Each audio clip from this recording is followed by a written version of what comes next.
President Biden meeting with victims and witnesses to the devastation in Kentucky. The commander-in-chief arrived in Mayfield today, where tornadoes left behind a trail of destruction. Search crews are still combing through the rubble. More than 100 people are unaccounted for. Officials expect it'll take months, maybe even years, to bring things back to normal. And the president received a briefing today from FEMA on the recovery efforts. Our D.C. Bureau Chief Ben Kennedy live now in Washington with much more on the president's visit. Ben. Eden, Calvin, President Biden saw the devastation firsthand, heard from victims, and promised federal support now and into 2022. Let's take you live to Dawson Springs, Kentucky. That is where President Biden is delivering remarks as I speak.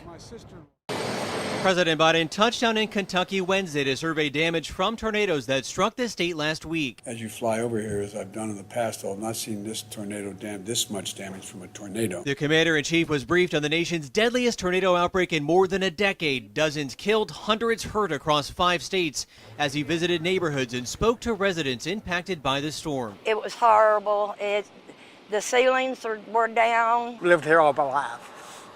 I couldn't even recognize some of the roads. I just knew I was going to die. The president approved a disaster declaration for Kentucky and ordered federal aid. I just want you to know the help that we're able to offer at the federal level is not just now.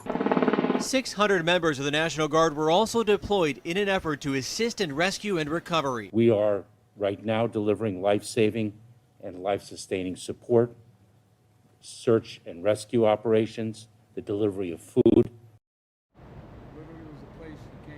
And a live look at Dawson Springs, Kentucky. That is where President Biden is delivering remarks right now. Let's listen in.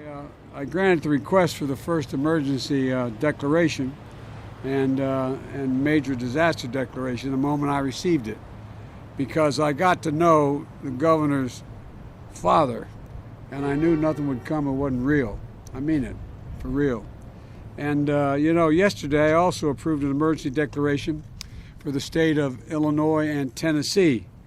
And I intend to do whatever it takes, as long as it takes to support your state, your local leaders, and as you recover and rebuild, because you will recover and you will rebuild.